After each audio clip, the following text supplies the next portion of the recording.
watching KPIX 5 News at 6. Now at 6:30, a dirty little secret. Oil refineries in California have been processing a heavier, dirtier type of crude in the last decade to make the gas we all put in our cars. California has set many environmental standards for the country and the world to follow. But Kristen Ayers shows us something California is doing that smacks of green hypocrisy. He said, "Oh, I can get you a bag of Coke." And he's scraped it off a couple of railroad ties. You wouldn't know about it unless you live near it, like Marilyn Bardet. This is petroleum coke. Petroleum coke, or petcoke, a byproduct of the oil refining industry. It's dirtier than coal. Yet the Valero refinery near Marilyn's home in Benicia is one of 3 Bay Area refineries that produce tons of it. It is a dirty secret. It's a really dirty secret. Greg Karras is a scientist with Communities for a Better Environment. Oh, California is the worst. He says California refineries burn the dirtiest crude in the nation and as a result produce the most petcoke. But since both the state and the feds consider it a byproduct, not a waste, California's strict emissions law doesn't apply. Refineries can produce as much of it as they want, but state and federal regulations for burning it are really strict because it's so dirty. That makes it hard to sell in the U.S. So what to do?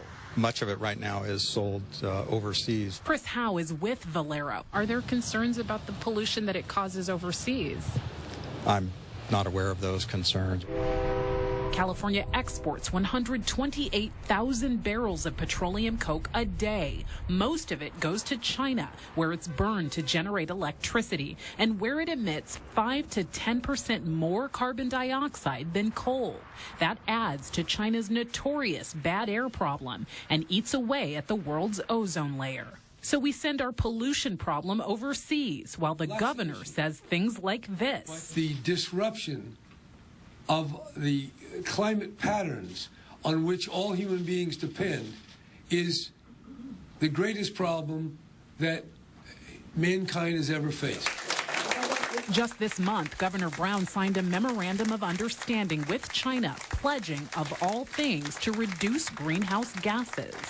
Nobody talked about petcoke. Governor, so I asked him about it. Why are we sending petroleum coke over to China to burn in those power plants? That's a very good question. California will do its part, and Washington has a lot of catching up to do. This is a problem at the state level. This is a problem at the federal level. This is a problem at the global level. Karras predicts exports are just going to increase. He says Valero, for instance, is lobbying to bring in more dirty crude to the Bay Area by rail.